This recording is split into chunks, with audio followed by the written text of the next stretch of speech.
There is a fifth dimension. A dimension of sound. Damn it, Frank! We tell him to be quiet. I spilled my hot cup of Uranus again. A dimension of sight. Hey, Arch. I'm gonna sock you in the puss. A dimension of mind. Nan Adams, is that you?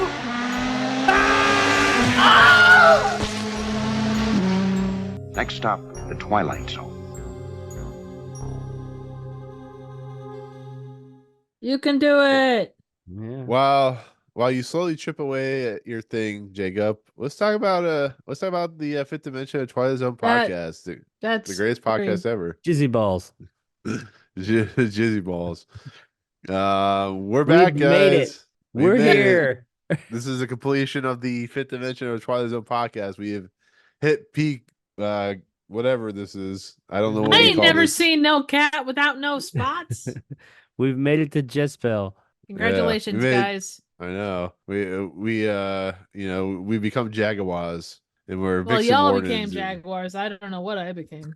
So I'm Billy Ben. Triv is Ellie. Does that make Jacob Jess-Belle? No, Well, yeah, be the old duh. lady, the witch, who like seems like she's Oh, putting yeah. on a show for herself. Like when she's by I herself, guess- she's sitting there with the thing. She's like, "Hey." Somebody knocks on the door. She's like, "Hey, sugar." And I'm like, nobody's there. Why are you doing that? Whatever. Oh, Because she man. sees what's coming. Literally. I don't let it in trouble.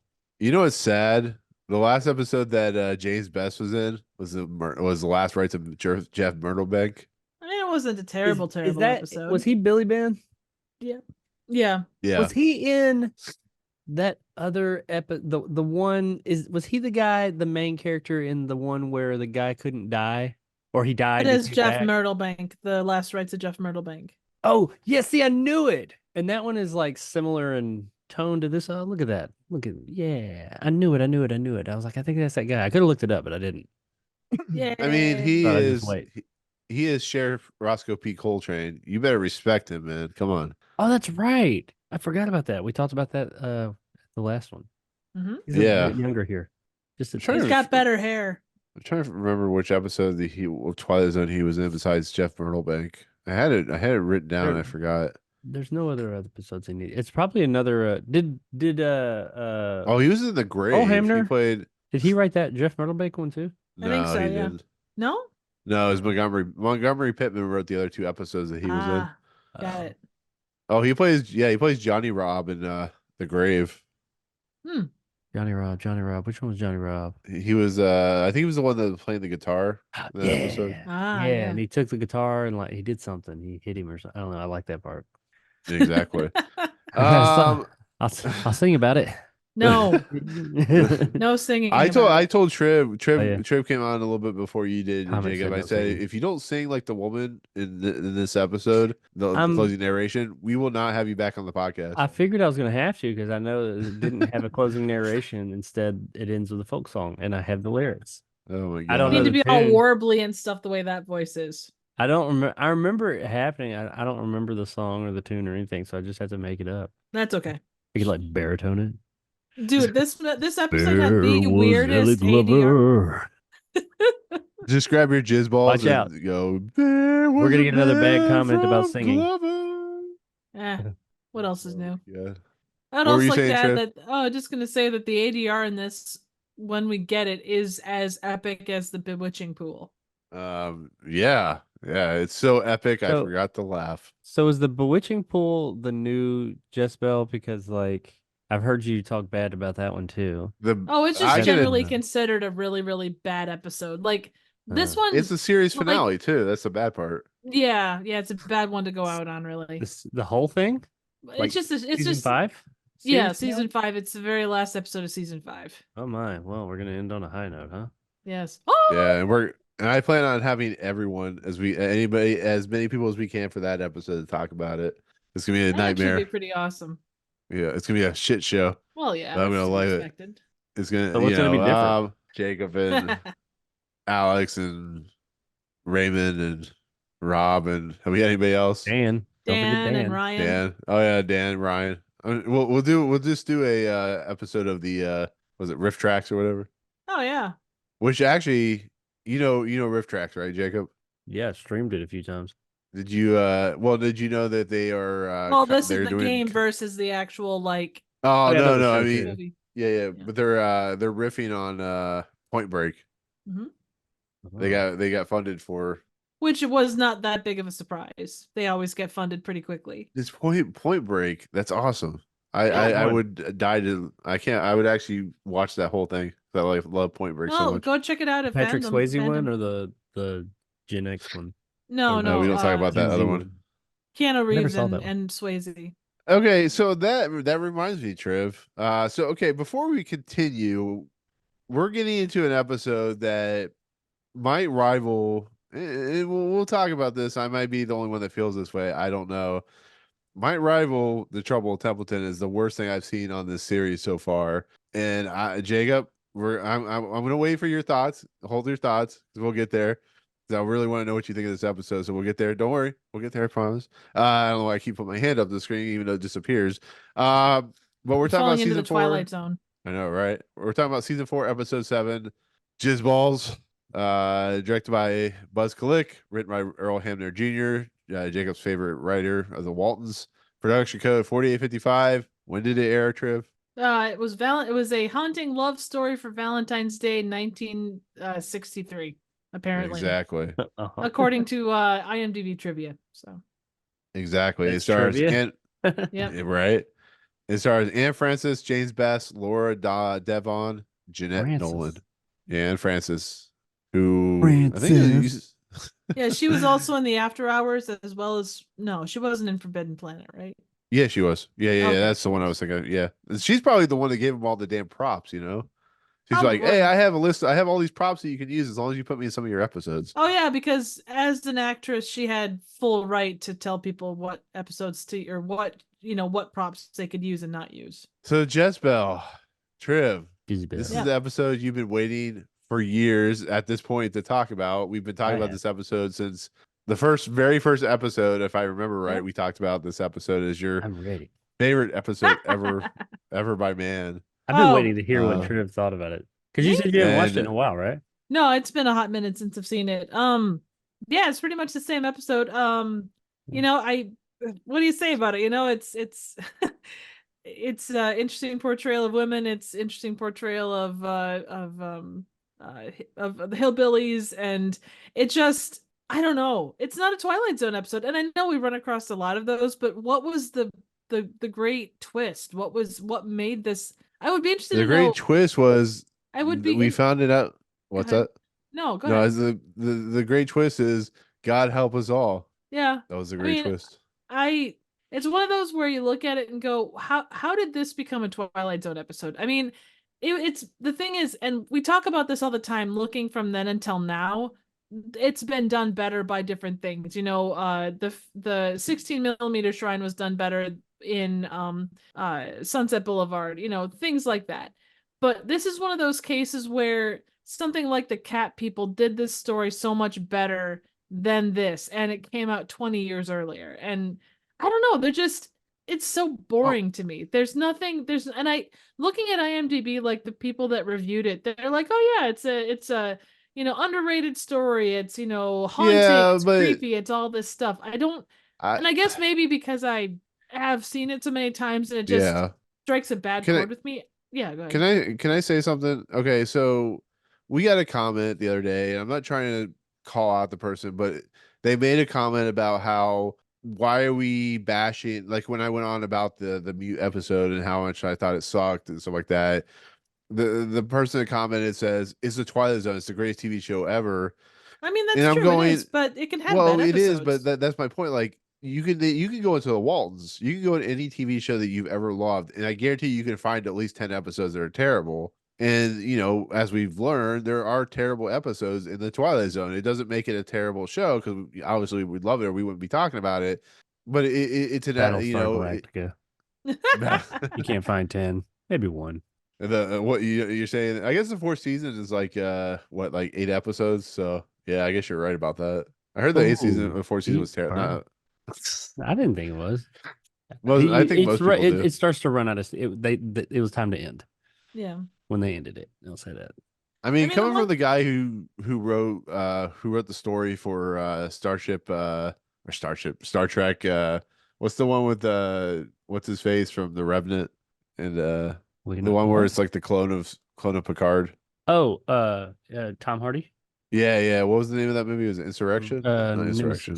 Nemesis. That's right. Ronald. Nemesis.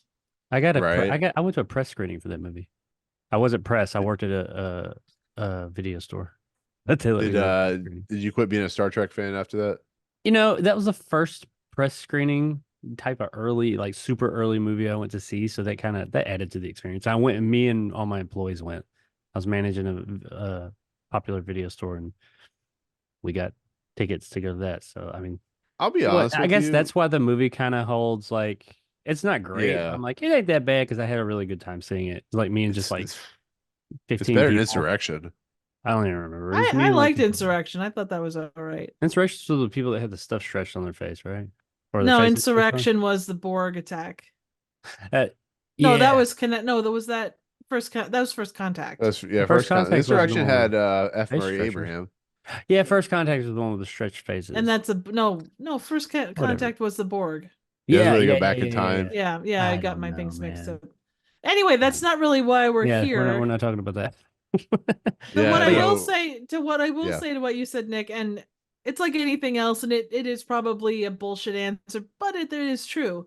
As we're talking about these, everyone is going to have their list of episodes that they love and hate, and the ones that they're blasé on. I mean, this is our opinion based on our conversations. Well, and no, experience. like the And reason the whether reason I it's brought up us that or the person that left the comment, I mean, that's the truth of it. It's well, half that's the of reason what I brought up drives that it is comment. well, Right. The reason I brought up the comment was the simple fact that like you can't just it's like the whole MCU, DCEU or whatever debate of like how dare you say something's bad in the franchise. It's like you gotta draw the line somewhere. You can't just say everything is good, because if you start saying everything is good, you turn into, I don't know, A Marvel stan. moron number one. right.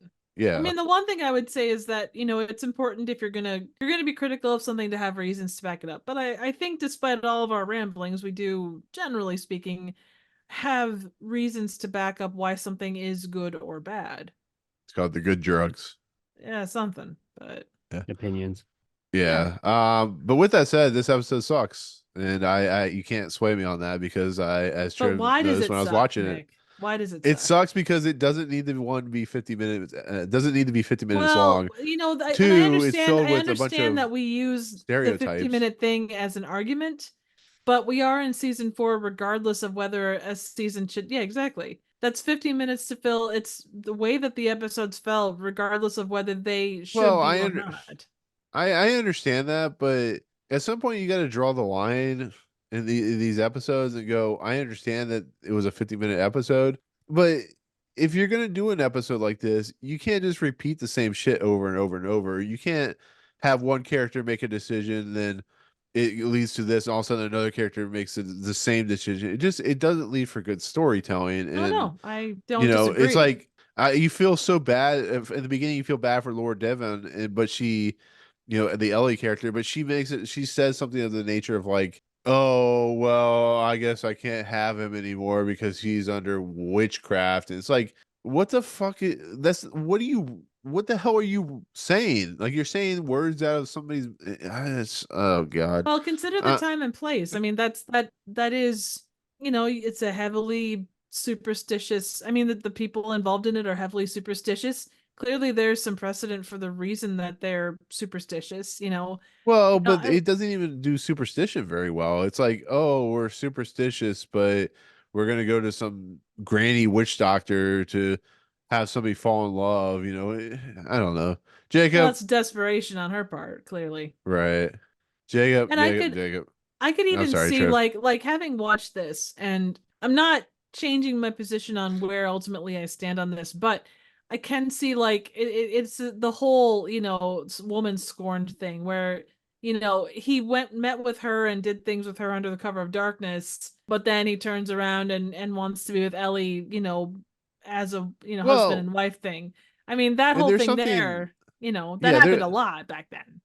Right. I'm not saying that you don't have a good story there. You could take tropes and stuff like that of, scorned woman doing something, but I think the way this story plays out and Oh, the it's not idea of the done well. fact, It's not done yeah, well. it baffles me that this is what Earl Hamner, who is obviously a very talented writer, came up with. Like, what? I mean, they're sitting in the writers' room going, "Hey, here's a story about a woman who's scorned. Okay, where do you want to go with it? Well, let's I don't know, have her go to some weird crazy lady and drink a potion that she has no concept of what it is, and then we're gonna reveal later it's her soul. Okay, that's fine. Oh, but she turns into a jaguar and she murders chickens. Okay, so this is a season 5 episode, right? No, it's gonna be 52 minutes long. What? I don't know. Jacob, I'm leaving it over to you because I know you probably have many thoughts, and good or bad, Well, I don't know. on that on that note of what you just said, I did just see that it says give a little bit of shine a little bit of a light on that, I guess. Says Hamner told Twilight Zone historian Mark Zicree that this was his personal favorite of the 8 Twilight Zone episodes he wrote. It was written at very short notice at the request of producer Herbert Hirschman. After another script scheduled for production fell through after being approached by Hirschman on a Friday, Hamner developed the story over the weekend and pitched it the following Monday. It was accepted, and Hamner wrote it an act a day, delivering the finished script on the following Friday. Oh, there And you go. Hamner also recalls that there was no time for any revision because the episode had to be shot right away. So it was written very quickly. I mean, Rocky was written in 3 days, so I mean, what's his? He probably had a little Oh. bit of time to mess with that. Whatever. And Rocky, that's Rocky. Let's not talk about Rocky. Most of it's spent, punching sides of beef in a meat locker. Rocky's amazing. But Hitting on Francis Ford Coppola's goddaughter's niece or whatever. Also true. okay, so there was a lot of build up to this episode. About Sorry. 100-something episodes worth. We've been talking about this thing for a while, so I was very intrigued to watch it because I was like, how bad is it? So I get to watching it. It's written by Earl Hamner Jr. That doesn't, I like the Waltons. I think he did great there, but that was years later. So, you got to get your bad ones out. I don't think this episode was perfect by any means, but I was expecting worse. I didn't think it was that bad. I don't think it's great. It's just kind of there.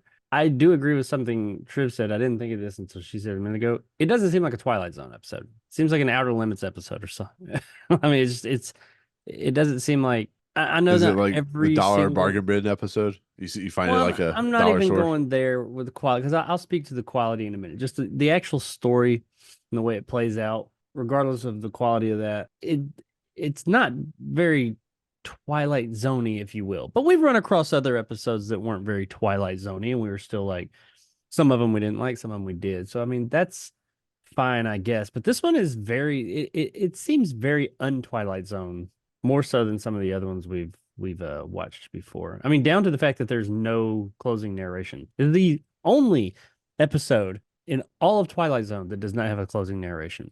Agreed. I don't know. I do wonder, is that one of your biggest criticisms against it? Is it just the story itself you didn't like and the execution, or is it the fact that it's in the Twilight Zone? I think I guess it's either of you. one of my biggest, and with the understanding that I know there are a lot of episodes that don't necessarily fall into Twilight Zone, but I mean it does dabble in supernatural and sci-fi and such, but it doesn't fit with what the Twilight Zone is, as far as I would be concerned. Now, with the understanding that last minute you pull together what you can and you put out, you adapt because you have to, and there are deadlines and everything. But I don't know, like, it just so little. So when, like, little things like when Jess-Belle's, when the mannequin gets stabbed, it's such an anticlimactic moment. There's no stinger, there's no scream. Everything is taken and just muted down so much. Well, we're Like, told all- exactly what will happen.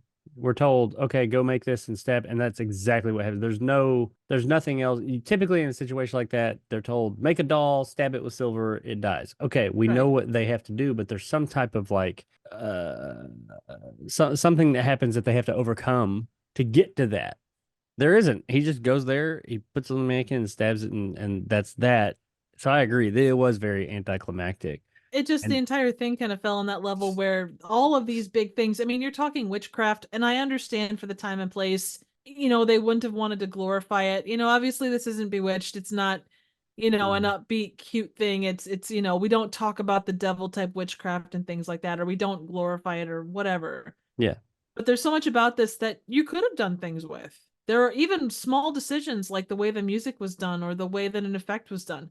The only effect I can say that really stood out as something really cool was like when he pulls a spider off of Ellie's veil and it like the It smoke pops in his bomb, hand. Yeah. the smoke bomb goes off in his hand or whatever was the effect. Like otherwise everything about it was just so low energy. There wasn't Rushed. anything to draw your attention and to keep you in it. Me myself, I was actually, and I fully acknowledge that I went into this with such low expectations that That if helps. it didn't like, yeah, if it, as long as it didn't just like suck absolute jizzy balls, it would have, it probably would have come out on top for me. So the first like half, maybe even a little bit more than half of it, I was like, this isn't that bad. I mean, it's not the most riveting story I've ever seen. And it's not like breaking new ground, but I was like, I don't mind it. I mean, some of the characters I find kind of endearing. I mean, we could talk about character portrayals and stuff like that, and you had mentioned those, and I had my thoughts on those. But all that aside, just the story and the way it was playing out, I was like, it's fine. I'm not like, oh man, what's gonna happen next? But it's whatever. It's fine. Kind of love potion number 9 situation, but with some witchcraft. And Yeah. I will say that once you get to the final part where like I thought the whole thing about how she was changing every night, they could have done more with that. But when she started going out and they start like the hunting her and all of that happens from pretty much that spot right there, where she goes full native, it lost my interest a little bit more there. I never hated it. I'll say that. Right. But I was just kind of like, all right, it's dragging a little bit now. Now it's let's wrap this thing up. And I think that part of that may be that it didn't need to That be was like 20 minutes into the episode. no, it was not. It was probably Okay. it had like probably 15 minutes to go after that. And I mean 15 minutes in a 15-minute show. So it had a third, right, quarter to a third to go. So like that is a sizable amount of the story chunk that is kind of like, eh. So like I think that was a bit of a downer. Like I said, I never hated it, but it did lose a lot of my interest once it went there.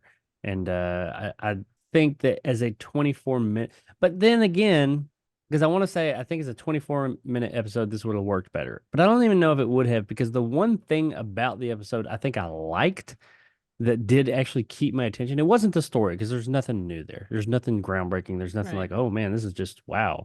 It was the characters and really their portrayals, because they were very I don't know, not high concept, but they're over the top in some ways. And I found that kind of I didn't look at it as like real. And yes, sure, you had mentioned like the portrayal of women and stuff like that. I don't And know I how understand. No, I there's a understand. And time. I don't mean to come off as like that person by any stretch. I mean, you're looking at a time and place, and fictional characters will be fictional characters. Sure. In that world, the thing that a woman had to do was find a man. That was Well, but that's her not life even the was built around all that kind of stuff. So Yeah. that is not I'm not that's not gonna even really the problem with that I have with the episode. I just have a problem with like the structure of the episode. It has this really interesting premise of like a woman, like you said, scorned, and then it just kind of goes into like very campy. She turns into it. I know it's the limitations in the budget of the time, but I don't know. I feel like I don't know best way to put it. Them leaning on an animal to play out the story, it just feels cheap and uneventful. I can't pronounce words tonight. uneventful. Uneventful. Uneventful, or Uneventful? uninventative. It's not It We was got inventive. you. it was You know what I the mean. it wasn't a very inventive way of doing business. Yeah, it just Well, that's what I'm you can talking look at about. something. That started to lose my interest is when it started focusing more on the Yeah. cat lady stuff. I was just kind of like, okay, I mean I think that that's particular thing of going to a like a Granny Hart type character, and I mean yeah. I like her. look at witch, look at anything Salem trials. And I regarded that's a much different era, but like there's always that, oh, I need a man, help me out, like Mhm. Jake said, love potion number 9 type of a thing. That's not that far outside the realm for someone that that Well, a very that superstitious society in that respect. And right. And that's the thing that, and we'll get to the opening narration here in a second, but that's the thing that made me kind of makes me question what the episode's purpose was, because you look at something like The Chaser, which wasn't the greatest episode ever. That episode leads into camp like really, really well. And it does it with at least some interest. I think what this episode's problem is it should lean into a campy nature of, like, because if they're going to go the Jaguar route or the Tiger or whatever it was route, why don't you lean into that campier nature? It feels like they're straddling this line of campy and dramatic, and they're focusing way too much on the dramatic side of like the story of like Billy and Jess-Belle, Yeah. and it feels like it's at odds with one another. And I don't know, that starts to bother me after a while, because you either you got to pick one side. Like, you can have some dramatic stuff in a campy film, or you can have campiness in a dramatic film. For instance, Death Becomes Her or something like that. But it just, here it's like, here's a woman Tone. scorned. What's that? The tone, it's kind of all over the place. Like the Yeah, tone of the right. film, and well, that's what and I think, oddly enough, that is what I did like about the episode. Not the inconsistent tone, but when it did kind of just have these over the top characters, and the little phrases they would say and the things they said and how they acted, it was goofy, but I found that entertaining. But then when they'd start getting into the more, or start trying to be more serious, it wasn't as interesting. I think that they should have, I agree. I think they should have committed to one, and the one I think they should have committed to was camp, and kind of just played into it and gone with it. Because, you're there, you've done it. Keep doing it, because that's the most interesting part. Like the witch, the granny, old granny lady or whatever. Yeah. She was great. I like that. I mean, I don't know how you guys felt about her, but every time she was on screen, I was like, I like this lady. Because I was making fun of it a minute ago about how when it first shows her, she's got like the shawl over her, or it looks like a cape. It's like close in on her, and she's like, oh, it's like a babushka type of thing. yeah, she's like stirring like a cauldron and all that, like a classic witch. And then somebody knocks, and she's like, oh shit. Like she was doing like a play or something. She just takes off, and then she's like, hey. And it was goofy as all get out, but I thought it was great. She rolled with it, and she did it, and everything she said was just kind of like, just a little, left of center. And I liked her. I liked that character. Um, Jess-Belle's character, I don't really. She just was always kind of like morose. Benny, Bob, or whatever his name was. Billy Ben. Billy Ben. Just the name. Yeah. But I liked him. He was kind of like Jethro-esque, kind of goofy. Like when he gets put under the spell. And I know it's supposed to be kind of like, oh, he sees her and he falls in love. But it's so just kind of like he's just like walking. He goes, I mean, you can hear like the like that, like pretty much. And he just like suddenly is like all in love with her. And then he just like dances with her and dances right the fuck out of there. And they're like, what in the hell is he doing? I thought that was funny. You know what I was thinking about, and I apologize if I cut you off, Trev, but the movie I was thinking about when I was thinking about this episode is American Werewolf in London, where the movie is incredibly dark, but it's also campy as hell, and it knows how to straddle those lines of being a little dramatic but mostly campy in its nature. Yeah. And if I know the movie's like, filmed like 20 years after this film or the series or whatever, but you look at that, or look at, like I said, The Chaser or something like that, and you look at this episode where it's clearly, Earl Hamner Jr. once again he's from West Virginia or Virginia. Is that right? Is that right? That's where his stories were mostly based. I don't know if he's from there or not. But so. you clearly see that he has a passion for country, like deep country, individuals, because there is great storytelling there. But I think that he was just tasked with a story that didn't know what it wanted. And once again, you turn your character into a jaguar, and then once again she disappears at the. I don't know. I didn't like have I a said, problem with that. I didn't have a problem with him turning her into that. I think it was mostly. This seems, reading that thing a minute ago that I saw, and I'm not, sorry to cut you off. If you have a problem with that, that's fine. But me myself, I didn't find issue with that stuff. I found issue, like my main issues is make sense, like I said, what I read, because this seems like a first draft. This seems like, hey, I got a good idea. Put the draft down. but he didn't iron out those, flesh out those extra details like I said, like the whole, okay, how do I kill a witch? Oh, you do this thing, you do this, okay. And he just goes and does it. That's just not how interesting storytelling usually gives you some type of like something else, that will prohibit you from doing that you have to overcome, some type of challenge.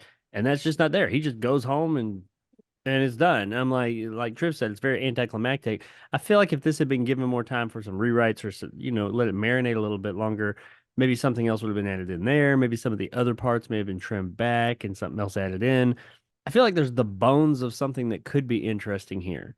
But then you have like the tone thing, and I do think that they needed to pick a tone and go with it. And I would have hoped that they would have picked a more slightly over the top pseudo campy tone, but it is what I it mean, is. the way that this goes again, and we've kind of talked about it, but like it can either go dramatic or it can go campy. And Yeah. I've seen it go dramatic with things like cat people and things like that, and done to great success, I would say, because of the tone that was taken. But if you're talking about a big cat, which they actually went through a couple of different cats, they had a tiger they were going to use, but they didn't end up using it because it wouldn't work properly. But if you're going to have that big of a cat and that kind of thing, it does very much lean into campy, especially when you're talking more of a backwoods kind of a bunch of people. Yeah, because Yeah, they just and show this thing just standing. I know it's the '60s and it's a TV show, and there's only so much they can do. And I did like the whole disappearing into smoke thing and the crossfades. I understand limitations of the time, Yeah, no but issues with that knowing really. those limitations, I would have shot that different. They would just be like, ah, and like it's well, just sitting there going, you and know, there's ADR. And Yeah. this fucker's just like, the only time it seemed threatening that I thought that was like a good shot with that cat was when he came out of the house and it was on the fucking yeah, but roof. he doesn't see that. I was laughing because he doesn't see a gigantic cat on top of the roof. I could see that. How often do you look up to your roof? If you walked outside looking for someone It's true. not that and they're like, they're tall. gone. You're telling me that roof's that he wouldn't see like a gigantic creature probably growling You- at Well, if your him? focus, if you're on the woods and stuff, your focus is on the woods. You're Yeah. not necessarily like, We overlook stuff like that. Have you I not mean, seen My Cousin Vinny, people? tonight, You hear I sat everything. there in my living room, which is there's a doorway that goes to my kitchen, and my daughter was sitting there making her lunch, doing all kinds of weird shit and like taste testing everything she put in there, and like didn't know anybody was watching her. And she's in there like doing all this stuff. I stood there for like 8 minutes straight, right in her eye line, staring at her, laughing my ass off, and she didn't know I was there. I mean, we overlook things. Sometimes they're right in front of us. yeah, I'm not I a big cat.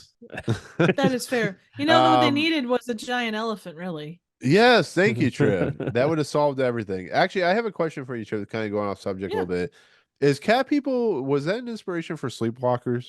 Or is that like a remake? The Stephen No, King movie? I don't think so. No, Cat People. There was a movie that was a follow up to that in the 80s, In the but 80s. it wasn't Sleepwalkers. Sleepwalkers is a really crazy Stephen King thing. Yeah, Sleepwalker. Have you not seen Sleepwalkers? Tell me. You've seen What? Sleepwalkers. No, me or Triv? You. Yeah, no, Yeah. I have. That's why I'm Okay, asking okay. because I mean- Sleepwalkers No. has Night. I mean, Jesus. you could. I mean, for any of these things, Haven't you could seen it. say, okay, someone someone transforming from like a human, or being cursed to transform from a human into whatever animal. I mean, The follow up Cat- has like that woman on the front with like a cat's eye, and she's like with a Yeah. suit behind her. Yeah, I Yeah, can't and remember it's the a name little of it. bit- I think it's. I I think it mean- is Cat People or something like Legend of the Cat People or something. Yeah, like that. yeah, But something like it's that. a slight I mean, variation, but yeah. I mean, I know Sleepwalkers deals with incest, so I get it. So Yeah, Sleepwalkers is a whole. Yeah, other it's a thing. horny I ass just- movie. Corn cobs in yeah, their it's ears. a Yeah, yeah. that was the best kill though. I love that movie. I loved the- it when Yeah. I made my dad and my sister take me to see it in theaters. Nice. And they were like, nice. "What Let's- is this?" I was like, "That was awesome." That's what happened when I Um, took my dad to see Fight Club. He's like, "What the fuck is this shit?" Yeah, that's fair. That's fair. Anyways, Jacob, before I forget, let's do the opening narration. Oh yes, We- of course. Let's see. I've not read it. Okay, here we go. What? The Twilight Zone has existed in many lands and many times. It has its roots in history, in something that happened long, long ago and got told about and handed down from one generation of folk to the other. In the telling, the story gets added to and embroidered on, so that what might have happened in the time of the Druids is told as if it took place yesterday in the Blue Ridge Mountains. Such stories are best told by an elderly grandfather on a cold winter's night by the fireside in the southern hills of the Twilight Zone. So he makes up for Twilight Zone by putting it in there twice. The I beginning and the thought end. the opening narration had me. I was like, my gears started turning. And I was like, this could be cool. Like I was wondering if it was gonna like tell a story, like an old story that maybe a lot of people are familiar with, but tell it with a more modern twist or something like that. And which may be, but and you know, I don't know, one of those types of things or something like that. That I don't think that's what happened. No. The No, two no. aren't really synonymous. Like you can see where they're going with it because like those great old tales, they do get passed down oral tradition, and you're gonna have a lot of that with, But this folks in episode had Appalachia. But nothing to do with any. no, it absolutely didn't. And I think it was, I don't know, maybe the two were done at a separate time. Like, the opening narration was written and then they kind of went from there with the story. I think they But wrote it the just opening. never- This is the opening narration for whatever that episode that fell through was. Yeah, that would And be Rod was that- just like, I'm not writing another one. Just use that. It's Yeah. vague enough. Yeah, Serling already recorded this. Okay, well, shit. We'll work with this. So it And you have definitely one day had to that write feel. it. Can you Yeah, imagine? I do gotta say, can you imagine going? I have one day to write this. Where do I take my inspiration from? Cat people, poor hillbillies. Actually, not really poor. They don't look poor at all. They let's just say hillbillies, No, country none of them are folk. really poor. They all like own their own land and they're just farmers. I mean, farmers got money.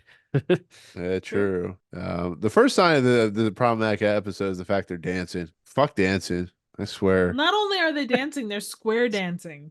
Yes. Reminds me of high school. Fuck square. Fuck this episode. High school? You had a square dance in high school? Yes. Yes, Jacob. They invented. I think they invented square dancing just for high school kids. I'm gonna go on a limb and say no, but they made you do it in high school? That's Yes. crazy. You know what I did? Crazy. I was sick for like a week because it's only like a week long. I don't remember Lucky. square dance. Ain't nobody gonna make me fucking square dance. What? Get the fuck what, out of here. What course was square dancing in? PE. Gym. Yeah, PE. Oh, really? We did like Jacob, you didn't. You Basketball. graduated like right before I did. How did you not have square dancing? I mean, was it just Maybe a it wasn't normal part of your? I don't know. We had like basketball and like you could like throw. We really weren't playing games. We just people were in there. They changed out and then threw balls at the hoops, and other people sat down over there, and then some people sat in the bleachers and smoked weed under the bleachers. So you're like you were like freaks and geeks basically, right? I was in the bleachers. Yes. Also good. You're like Seth Rogen. You're like, Absolutely in the bleachers. I think maybe that's more of a Midwestern thing, Trev. Maybe the square dancing was Possibly. more of All like, I can tell you is that I hated every minute of it. you and me both. They like made you do that? They didn't make us really do anything except for we'd have to do like those, I don't know. Yeah, it was I don't know what they graded call them. Like too. we had to like run from like one end to the other and like stop and go. Every now and then they'd be like, all right, everybody's got to do this thing. And then like, oh, you'd have to do laps sometimes. And like some people just walked around the gym all period. I don't know. My school sucked. There's some form of country dancing that is quite entertaining to watch. Line dancing is not one of them. Achy breaky heart nonsense. No. Get the I fuck don't out of mind here. line dancing, but square dancing is a different story. Oh, I'm sorry. I What's meant the- square dancing. What Yeah. are they- what are- I'm You gonna have your to look partner these up. round and round. Yeah, I heard all that. I don't really know what square dancing is though. I mean, I kind of like I think square dancing and I see that thing where you like see like in country bars and stuff and they're like it's like they're crossing and No, Yeah, that's that's line line dancing. dancing. oh, that's line dancing. That makes Yeah. sense because it's like two lines. Yeah. Okay. You know what? I'm Yeah. learning some new shit here. Excellent. But yeah, I someone mean they're else did. dancing and Tell us in the comments below if you learned something today as well. I doubt it. Yeah, they never learn anything from us. I'm the only dumbass who didn't know what line dancing was. No, that's okay. Anyway, Damn it, Jacob, you're off the Easy podcast bells. for not knowing line dancing. But Billy Ben is I don't know, is he cheating on that name with man. Jess-Belle, Jess-Balls? See, that's Like, kind of what I got off of it. Was doesn't- he like he yeah. was like giving her the eyes, and she's like ah. So then they go do the thing, and then it's like, oh, yeah, I want to be with you. No, I'm with this other chick. Screw you. Yeah, it's that meme of, he's looking at Jess-Belle and Elwin's over on the side here. It's just, I don't know. It's very confusing about what's exactly going on, because at first it's like, hey, we're having a party and he proposes to Elwin and Elwin says yes, and here's Does a she? She woman's never really score. says yes. She And I just was puts kind on of the confused ring. at first. Well, I was confused at first. Yeah, she took the ring, but I mean, that don't mean nothing. You guys say yes, but he never really asked. He just gave her a ring. I was like, is that like a friendship ring or is that like an engagement ring? And then like when the guy's like, such and such, or Billy Bob asked me for my daughter's hand in marriage, I was like, okay, I guess it was a wedding ring or an engagement ring. It's It was it, much it, smoother than my super awkward engagement to my wife. So there you go. Well, this was done in Hollywood though too, so that makes a difference. Yeah, mine was not. I don't know. It's It's traditional. very. It feels like an arranged marriage. Like they already knew it was going to happen, and she would have to say yes. I mean, I don't know. No, that's what they do. They go and that is. I mean, still in some circles, that's the respectful thing. Go ask the father for the daughter's hand. Anybody who wants to marry my kids, they better. I'm not Well, even there that you much go. of a traditionalist. I just need to know these things up front. Yeah, it's like, how much is it going to cost you? What kind of It's like, well, what do they call it? A stipend? A dowry. Dowry, yeah. Wait, the dowry comes from the dad, doesn't it? Yes. Oh no. Well, What's from the bride's family. Oh no. No. We don't do that. What? I need the other one that comes from the other side. Anyway, moving on. I don't know. well, no, you just want the mobster wedding where they just hand you Have money too many when you kids get be married. paying all these people. You're like the guy in Bridesmaids who the father of the bride who gets pissed off because he's having to pay for everything. It's so damn expensive. Oh man, okay. Um, I'm not looking forward to that. Kill all yeah. my kids. Marriage is not really all it's cracked up to be. Just you guys live together. But anyways, so Jez-Belle goes to the witch doctor, tells her what to say. Witch doctor says, you can't afford what I want to give you, and gives it to her anyways. Like, here's a potion, drink this. And then she dropped it and broke it. Yeah. Drank part Well, I of mean, it. that's I what didn't you feel do like as a she was witch, supposed to or drink as the a whole thing. She like took a drop little it in the sip ground. and then broke it. The witch was probably like, "Damn, bitch, you was only supposed to Yeah. take a sip, and that's some good shit you just dropped on the floor. Dang, now double the price. 2 souls. Yeah. I wasn't gonna take your soul before, but now I'm going to. I was I gonna just make like you how do she's something like, cool you like a can't. shark. I just like how she's like, you can't afford me. Oh, I guess I'll give you this potion.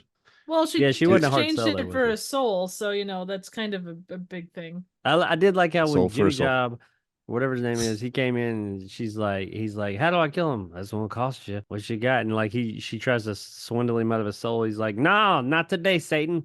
He like Basically, throws out yeah. money and he's like, clank clank. And she's like, more than that, clank clank.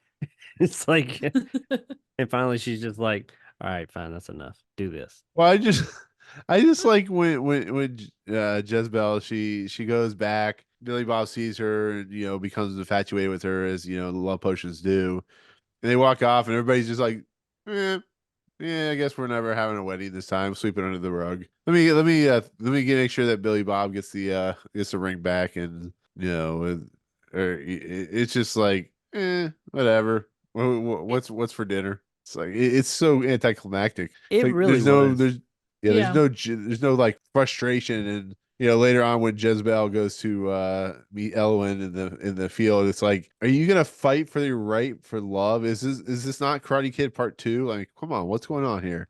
That Yes, really is absolutely. what kind of ruined it for me. And Triv and you, Nick, you just said it too. The anticlimactic nature of the episode. And when I say anticlimactic, yes, the ending, the actual end was anticlimactic, but like pretty much the last third of the episode just lost me. I mean, I'm not gonna like, shit all over it and say I just hated it, but like what grace I had given it and what I was interested in at that point around that time, the last third, I just kind of lost it, and then it didn't go anywhere, and where it did go was just like, I don't know, I was very disappointed in the last third of the episode, because up to then I was like, it's fine. I mean, it's not great, it's fine. I was really just like, what's so bad about this? I mean, I could look at it and be like, okay, I can see how this wouldn't be anybody's favorite for damn sure, and it's not going to be anywhere near like even the first half, but I was thinking like 60s 70s, and then once the end happened, it's like, oh yeah, We're going more 80s and up. I don't think it's. No, You said at the I don't beginning, think. Trouble with Templeton. No, I don't think it's nearly as Um, bad as Trouble with Trouble with Templeton is fucking terrible. I understood See, what happened in this episode. See, here's the thing, and I know that we're not to this point yet, and I will only Sure. say this as of now. Like, I had traditionally coming, like, if you would have asked me before I joined the podcast, what episode would I rather watch? And I understand that Jess-Belle has kind of been like my perchance to dream, but Mhm. like I would rather watch The Fever. Like, if we're talking rewatchability, because this is so blasé, I would rather watch something like The Fever over and over Well, again because of what it brings to the, like, it's at least stuff happens, it's interesting, there's a talking slot machine, you know. well, that's what I'm saying. It leads into the camp. Like, I don't know if they were doing this on purpose, but it leads, at least it leads into a campy nature where this guy is like losing his sanity. And yes, he falls out a 2-foot window, and yes, he's being chased after by Franklin. But there's still a campy nature that at least makes it somewhat to a sliver of degree enjoyable. And then this episode doesn't even try and do that. It's just like I'm I'm gonna just saying. say I'm gonna say it's enjoyable to talk about. I Yeah. did Well, that's not my find The point. It's Fever campy. enjoyable. I found talking shit about The Fever to be enjoyable. I'll give it that. It's more enjoyable to talk shit about The Fever and like laugh about how I don't want to watch it again. I don't want to see that 2-foot window again. I See, don't I want to see never that slot minded. machine. I didn't mind, and I know I'm in this particular respect. I'm kind of odd man out, and I don't mean to like jump ahead by any stretch. But like, I would rather The Fever is definitely more enjoyable to me. I would go back and rewatch that because it did have some enjoyable bits to it to me. But that's neither here nor there at this moment in time. So I mean, So from what I remember about The Fever, I found it pretty boring too. But I will say it's over in 24 minutes. also true. sure. This one is not. I was looking ahead like to see what other episodes might not be good. And I was reading the synopsis to the Last Night of the Jockey, and it just says a disgraced jockey is granted his wish to be big. Wow. Well, there you go. Yeah. What else need you say? I guess. Nothing at all. I just thought that was funny. It's a funny log line. Yeah. But back to this episode. I don't agree with you guys. Like I just find this episode so tepid, and like I'm not trying to be like No. that person on the episode, but it's just like it feels so tepid. It feels like, very stereotyped characters that, here it's like we're watching one of those, how they release every year, they release the couple who get stalked by a random what scorned woman. You've seen like Tyler Perry Oh do it. yeah, You've it's seen Yeah, you've Cocoa seen Bar. other. Yes, that or it's like that movie a that single white Meditation. female, or yeah. And that's what this feels like, and it Basic, feels not like a basic. yeah, Fatal exactly Attraction. yeah, exactly. right. Except Fatal Attraction is good, but that's what this feels like. It feels like that. It feels like the Twilight Zone has like we're in the middle of summer. We have all these good things coming out for the most part because summer usually has shit, but we have all these good things coming out, and then we have Jess-Belle is a single white female that's married, that is pissed off because she can't have Billy Ben, who's the guy who was cheating on Elowen with him, and then she goes and does something that fucks up the whole situation. And then the characters are just like one note. Jess-Belle has no She was the worst no character. personality. I'll say Yeah. that Jess-Belle was the worst character, and she was She has the the worst one mood that never swings. went into the camp at all either. Like, I'm not saying she was like doing like a serious Oscar worthy performance or anything, but I mean she's very one note. I will give you that. And Jess-Belle just never, and it's named after her. She is the quote unquote main character, if you will. Yeah. Even though I feel like she is for half of it, and then the second half it's more about Jimmy John and Billy Ben. yeah, whatever. Like that guy, Bobby Joe. Billy Bob. He becomes the main character. She's just kind of vanilla. And Well, she's that's supposed all to be these the spicy characters, one. though. Right. and I the mean, thing that- the granny is the only one that's not is a spicy one. She at least has some dimension to her. But these other characters are like, hey, here's a country bumpkin, heartthrob, and I think scorned woman, the and blonde chick, she had a little bit. I mean, I'm not saying she had, once again, she's not like best character of the year by any means, but compared to everybody else, I think she had a little bit of character to her, a little bit, like, kind of taking it on the chin, being the stoic woman, when that whole shitty situation went down and Jess-Belle comes over and talks all that shit about how, like, there's some old maid's flowers over here if you want, and shit like that. And she's like, well, Thought she had a little bit of character to her. She comes back with something. I don't That'd know. be an epic rap battle right there. Yeah. Low energy epic rap battle. Yeah. Oh, and this But I She think was that's okay. but I think that's the thing about it. Like you look at what happens to Jess-Belle, and she's already coming in as someone that is, dealing with both heartbreak and needing to wants to win her man and all the rest. And then she gets tricked into, selling her soul and all of these things. And it's just her We're reactions. supposed to feel bad for her. Well, no, I agree. Like at the very beginning, after you see her mood like swings what are she ridiculous. well, if you turned into a cat every single night, you wouldn't exactly be even keeled either, Well, Well, what I- Well, I'm then she possesses a rat or a mouse well, or no, whatever. because I mean they outrightly say in the thing that she goes like she, if an animal form that she's in is killed, she goes to the next animal form. Well, I think what he was going for, and maybe with revisions, it would have gotten there. Like, at first, oh yeah, I want him, that selfishness and not really looking, scrutinizing anything. And she jumps in and it's great. Oh, I got him and this and that. But then she sees maybe She can't do anything pay- with it because she's gonna Yeah. kill him if she's left alone with him. exactly the payoff. And then I think at that point right there, that's where part of it broke too, because I think, is supposed to recognize, oh, I did wrong. And she kind of sort of does, but it's very fleeting. And like, I think it would have been more interesting if there was more conflict with her. If she was Oh, like, no, oh, I fucked absolutely. up, man, I shouldn't have done this. I do love this guy. And maybe have a little bit in there about how, does he really love me, or is the potion doing it? Well, I love having him here, because that's what we usually get with these love potion type of stories. When someone's bewitched to love the other, you usually have the conflict of the person start to realize, I want them, but I want them to want me, but not because of this potion. I want them to want me because of me. And they start to worry that the truth that they don't want me. This potion's just telling them to want me. So, but you never get any of that with her. She's totally fine with him just being, bewitched.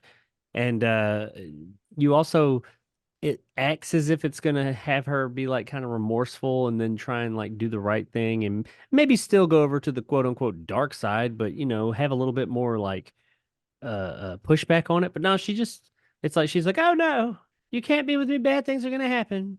No, everything will be okay. All right, let's go bad. Feel like her character, when you mentioned one note characters, she is like one of the most one note, because like she had the opportunity out of all of them to be the lead. And that's what you expect out of the lead, is for them to have these challenges and to overcome them or give in to them. And I feel like the challenges are just put there, and then it's just there's no back and forth with it. She just kind of goes bad. But then you start to think, was she always bad? Because I don't really see her pushing back on it any. But the story, it's almost like the way that it's presented wants you to sympathize with her and the situation she's in, but it doesn't ever give you anything from her perspective or from her to sympathize with. You're like, yeah, that's a shitty situation. And if she was showing some remorse or something like that, I guess I could get it, but she's not. She's just kind of like, she acknowledges the shitty situation. And then she's just like, well, I love him. What the lady say? Love him like a witch loves him, or whatever. Give him a witch's love. And she's just like, okay. I mean, the one thing that her mom says, like at the very end, was, when she hands over Jess-Belle's like wedding dress, she's like, well, just remember that at one point Jess-Belle was a good woman, and we're told that, but we never really see anything to back that up. But I'll tell you this, and this is where I come down, I guess, the worst on this episode, everything else aside, that there's the old saying about the worst thing you can be is boring. And that is ultimately what this episode is. And who was the character that the two knights go to talk to, and they're in like the it's in the Holy Grail. He ends up being on the bridge, and he's like he doesn't know. You must answer me these questions 3. Yeah, that's that. If the granny had gone there, I think the episode would have been great. Is your quest what is the airspeed velocity of a unladen swallow? I don't know that. We're talking Holy Grail now? He's comparing. Yeah, no, because the granny to that the one that asked the questions on the bridge, and then was in that like little tent that disappears. Oh, like the randomly disappears. I like the granny. She was the best part. Oh no, I would agree. I would also add, Jess-Belle's mom was. I mean, she was a scenery chewer, really. Yeah, she talks for like 10 minutes of the episode. I mean, she did. to Billy Bob or Billy Joe Thompson or whatever the fuck his name Billy is. then. Jimmy Bob Joe Johnson Jingleheimer Schmidt. John Jacob Jingleheimer Schmidt. I feel bad for James Best because he's on this very popular TV show, and he's given 2 country episodes. One about a guy who comes back from the dead or whatever, possessed, whatever he is. And another episode where he has to play bland character number 3, country. But he's country boy. on screen because he's a pretty boy. I mean, he's a good looking dude for 1960s, 1970s television. But like, come on, he is from Kentucky, I guess. So I feel like he got stereotyped into this very country-esque character because wasn't he very country-esque in Dukes of Hazzard? Everybody was in Dukes of Hazzard. I guess that's my Hell, point. the then. car was too. Yeah. Or even the car Yeah, was. true. It had a big, huge rebel flag across the top of it. Yeah, that does make Sure. a difference. It could be like whatever that movie was that they did with Was, Johnny Knoxville and Sean William Austin. Scott. Yeah, Sean William Scott, not Sean Austin. Anyways, Easy Bills. poor James Best. The guy, I guess he was in the grave at least. I know that break there kind of threw things off for me. Don't worry. We were talking about porn. That's all you need to know. Damn it! I always miss the good conversations. But Yes, you do. I don't know where we were. I didn't hate this episode, but I fully acknowledge its faults, and I don't think it was literal like bottom of the barrel of Twilight Zone that we've watched so far, but it was nowhere near the top. I mean, I know we'll get there. I think that it definitely. I am curious as to had he had the regular amount of time, however long that is, that they have to develop these episodes, how would have turned out? Would it have been like better, completely different? I'd like to say so, because I mean, even the other stuff he's written for Twilight Zone, like The Hunt, was better than this. Oh, yeah. And he has a track record. I mean, this was before the track record I'm aware of writing. I mean, good stories, yeah, but good characters. Like his show, like The Waltons, keep going back to it, that was all about the characters. And they were country bumpkins like this, if you will, but it was all about good characters and interesting writing and, morals and all that. But yeah, it was interesting. It was interesting watches. It was very, I think maybe that's the deal here. And The Hunt had this too. His writing that I'm aware of, that I'm familiar with, has always been genuine. Like, even if it is a little bit high concept as far as like the characters sometimes, the Waltons always extremely genuine, very genuine, and very. You think about the Waltons just like from if you're not real familiar with it, you just of what you know, and we have like this kind of like corny feel. It's not a corny show though. No, I wouldn't take that as corny. I think, like you say, it's heartfelt. It is of a certain era and the history of our country. Which show? The Hunt had its moments. I think he did a good job of taking characters that we typically see as ignorant and kind of like small and showing that, they're not really. There's more to these people just because they don't fit in line with what you see as intelligent and, good or, big people. They actually are. They have a lot more to them. And he did a very good job with that on like the Waltons and stuff.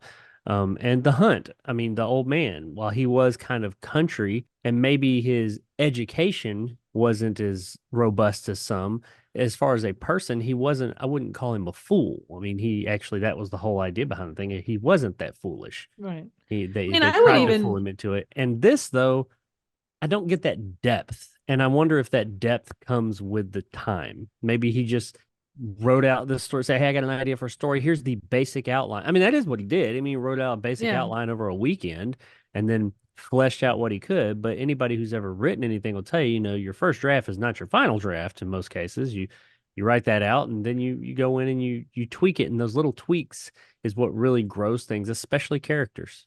That's what really. I mean, I would even say for as much as a lot of these characters were one note, and you kind of hit those classic scenarios that you would think of with country folk. I don't think that there's nobody walking around going, Jay Whaley, Gee Willikers, Mr. J.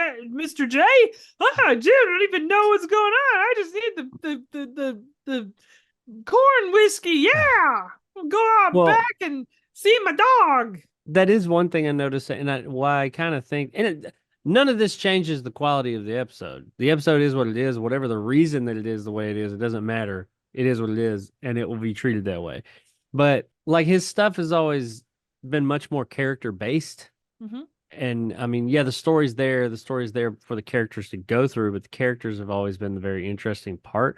This one, so like the writing, the performances, yeah, but the writing is usually a lot of time what carried it. This one, what carried it for me, the parts I did enjoy was the performances and that tone that they decided to go had nothing to do with the writing. The actual writing side of things, I mean, there may have been some lines here or there, but the actual story, the writing, the characterizations and stuff like that he put on the page is not what did grab me about this. That is not it. It was like the granny and her performance and Jimmy John Bob and like how he's kind of like, I don't know. I kind of like that guy. I don't know why. I know I admit his character is kind of, I don't know if I go as far as to say totally one note, but he ain't far from it. You know, there's not a lot of depth there. Well, I like no, I was gonna say that this episode, did have something going for it. It definitely was the inspiration to Idle Hands. You You know, think the woman's What? hands gets possessed. The woman's hand tries to strangle Billy Bob. You know, she's like, Oh. I can't control my He's like, I hand. can't stop it. Choke a Personally, I bitch. think that was just a sexual desire thing. She's like, you know what? We're married now. Let's get it on. He's like, where's my dick at? She's like reaching for it. Dicky Dick, come on. But like, yeah, I like and like the mother and things like that. The character, not so much the characters, but the actual performances is what I actually enjoyed about this and what did make me what good times I had with it were through that. But the actual story itself and stuff, the writing there, Hamner Jr. did just weren't what I would call on point here. Yeah. You know, It was it's like, yeah. yeah. I No, know it's like the Triv is more like, Jaguar. "Bleh," and I'm like, yeah. And Nick's like, Nick's like, "Ugh." "Ugh." So you know, Um, I'm probably at the I do higher end of everybody else, admittedly. Yeah, But and that's when I fine. say higher end, I'm still not like, all right, number 32. If you guys Even want he won't to, go that far. I mean, For Chance to Dream ain't moving this week. I'm sorry. this is your perchance to dream. I don't care that much about like I will say, okay, I don't like this episode. I wouldn't want to watch it again, but it's not gonna make or break my day, you know. Yeah. Like I'm not gonna sit there and go, oh my god. I honestly do see this. Speaking of perchance to dream, we ain't talked about it in a while. Let's talk about it. I do see this as similar to perchance to dream. Like, I don't think perchance to dream is the worst episode we've ever had. In all honesty, I just think it does not deserve to be anywhere near where it is. So, and I would probably think that about this one if it was sitting at like number 20 something or 30 something. I'd be like, damn, that's kind of high. I don't think that needs to be there. It would seem very out of place there. Like I feel like Perchance to Dream seems very out of place there. I think that's what gets under my skin on Perchance to Dream is that it's just so out of place. well, you know what this episode needed, Jacob? Not that I put it You high. know, for Still low. the lady, the mother is like, okay, I'll keep you safe, you know, because Jess-Belle wants to stay in the room, and clearly she forgot to put the little hook thing onto Yeah, the door. the doors, like The window's just kind of open. I'm like, you're yeah, not doing a she good forgot job. to put that little cane from what episode was that? Howling Man. You're one Howling of your Man. yeah, Howling Man. Yeah. Yeah.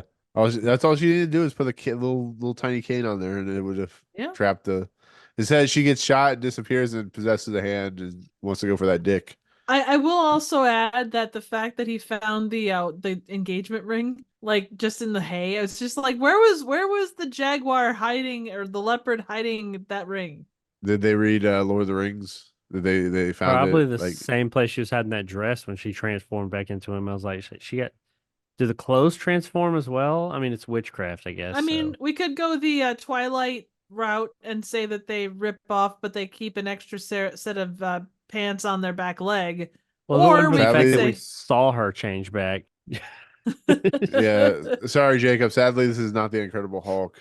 I started talking about this a while ago, and I think I got sidetracked. Imagine that. But like, limits. Speaking of limitations on the effects, I know we talked about that briefly. I just want to say I don't blame them for having the limitations. That's fine. It's understood. But know your limitations, and if you can't do this transformation from woman to beast, which obviously at that point, I'm not. Yes, saying thank somebody you. could. Don't The show transitions it. are so bad. You could It's like- you could imply it in another way that we understand what happened easily.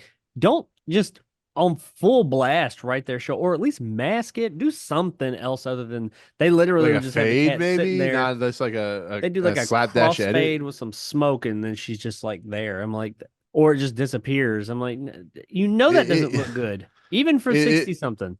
True. it looks like beginner's Adobe Premiere Pro cut, like the first I time we could ever cut a do video a together. better transition. Now, granted, I understand that the editing tools we have at our disposal nowadays are leaps and bounds beyond anything that they had in Hollywood then, but I could literally do a better transition, a better morph, if you will, than that on my computer in less than 5 minutes. Which, okay, I Fair. got 60 years on them. There's that. Hey, Sure. Tyler Durden can cut penises into Snow White or whatever. So if anything's possible, I guess.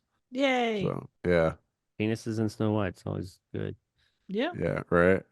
But I mean, it ends with a very I don't know. It's a Wonderful Life.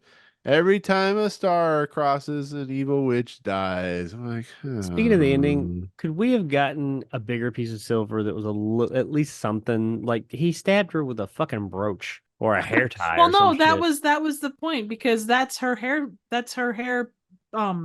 pin thing. And that's like her wedding dress. So both pieces had significance. Put it on the end Like, of a stick or something. I don't know. Something a little. He just walked up and went, okay, you're Yeah. talking of you well, and I don't think he even, if you wanted to put it that way, I don't even think he really stabbed her in the heart. It was more like upper tummy. Again, not the point. but- anticlimactic either way. No, I absolutely. wholeheartedly agree with you the there. fact that they're normally, that's one of the things, like rewatching this, that really got me was they're normally so good when it comes to like those those music stings and things like that. Why? And I know it's cliche, but this would have been the case where you'd want to add that extra significance of, okay, he's killing this person that he had relations with, that threatened his wife, that threatened him, threatened the county and all the rest. To not have something more significant in that moment is just, it's not it. Nothing about this is the Twilight Zone, and nothing about this feels right with that. So I agree with that. I said that in the beginning, and I've already said it and agreed, but it is very un-Twilight Zone.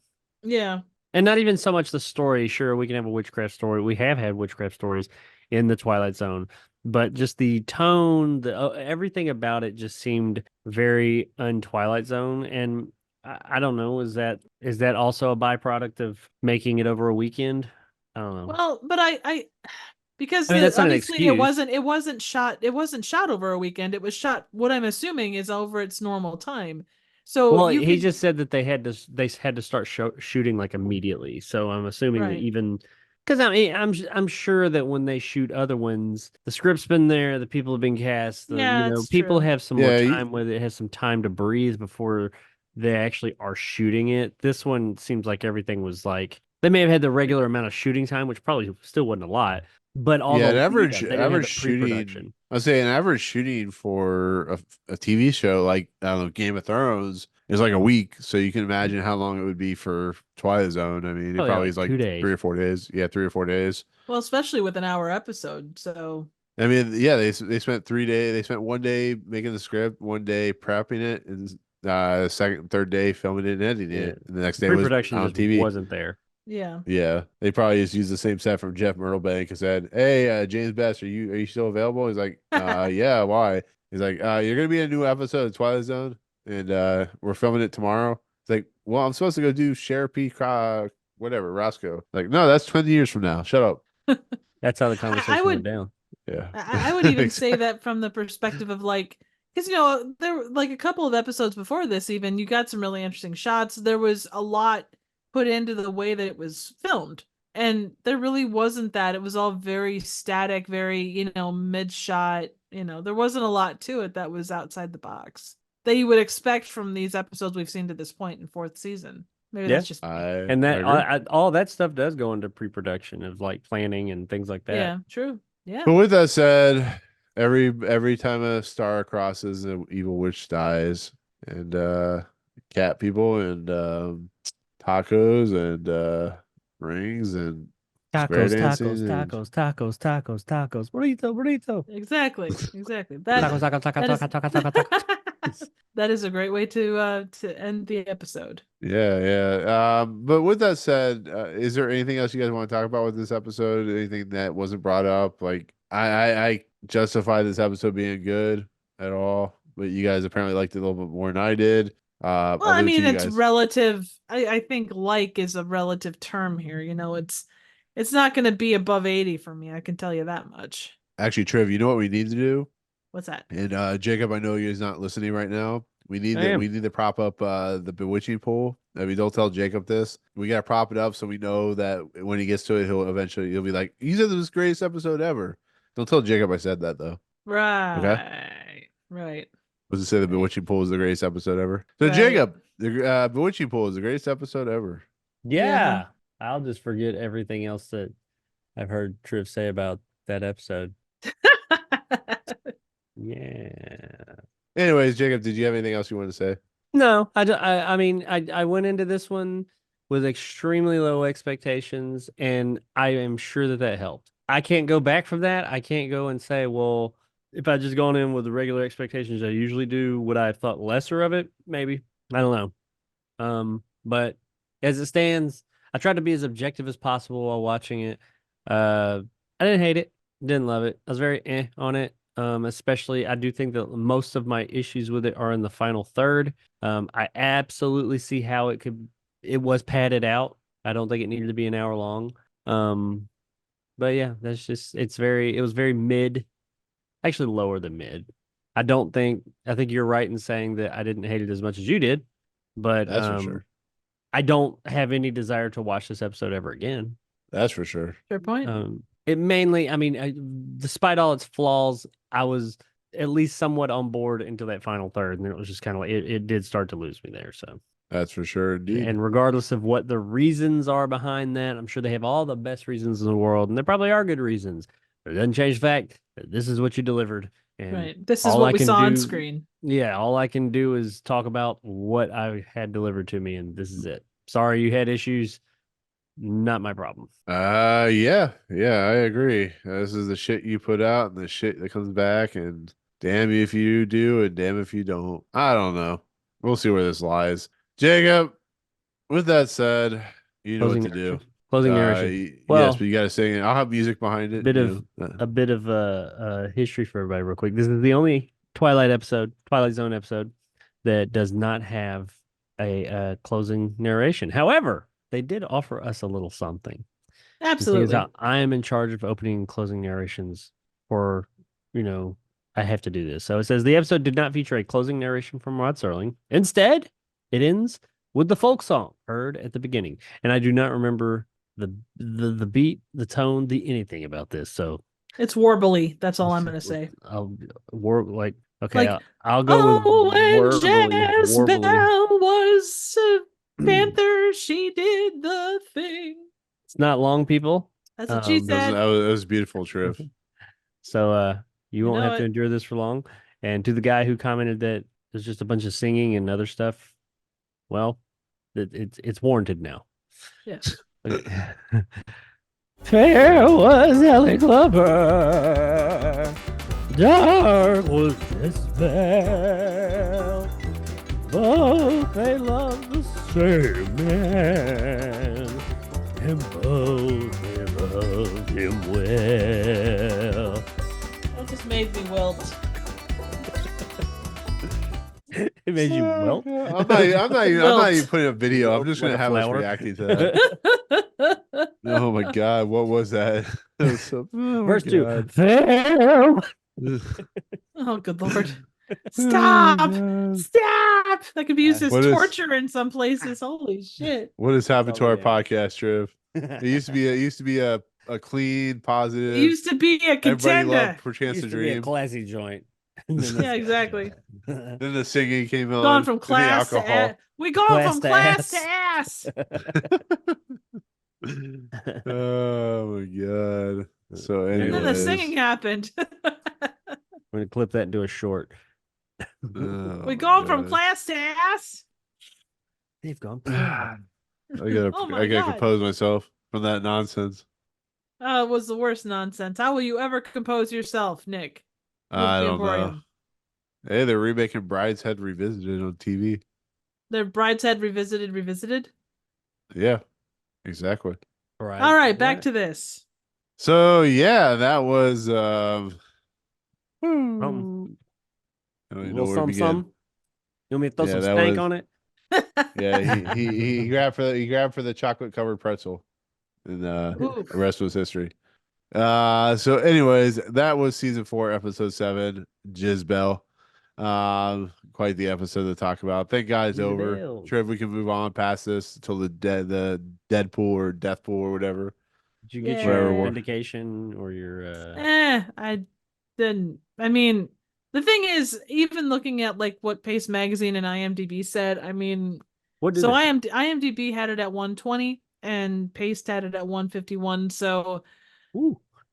eh, I think I would. I would say I'm more in line with IMDb on that one. That's fair.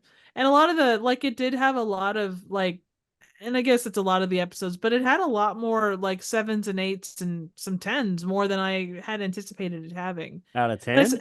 10 out yeah, of they had a couple. 100? They had a couple of 10 out of 10s. Oh, I My don't thought think Those is so. though people that are on I don't think. drugs. well, and my I mean, thought to is each that his the own, but people, I yeah. don't see how you justify that.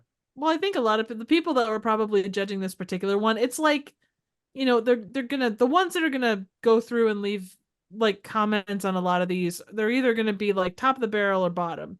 So the folks that are leaving positive responses on this probably know where this sits, so they're trying to make it better because it's one of the episodes that they like. That So or maybe it could be a situation where some people are just like, oh, it's Twilight Zone, they're all great. But I mean, looking at something objectively, you can't say out of 156 episodes, there's gonna be some that are not as great.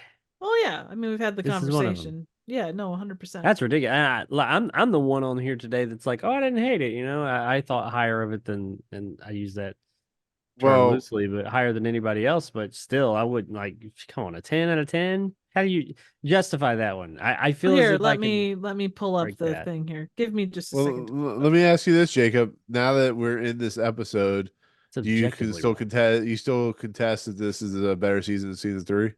Yes. One Like, episode doesn't derail it. I will give okay. it this season has gained some faith from me because it has had some really interesting episodes. And once again, I will say, just talking about the season as a whole, going into the season, my expectations, much like this episode, were very low. As we've gone along, I've been like, not only is it not that bad, I kind of like it. I've kind of like most of them. This one was a miss. And the other one, not last week, but I think the week before that, was it? It was.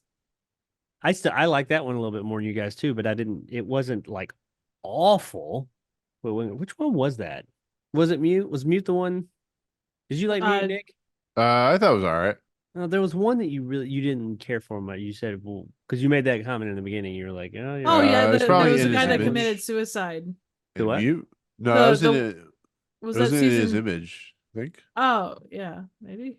I don't know. We'll see. I mean, we'll look at it here in a minute, but Okay, that was another well, one that I guess you could say wasn't great, but all the other ones I've really enjoyed.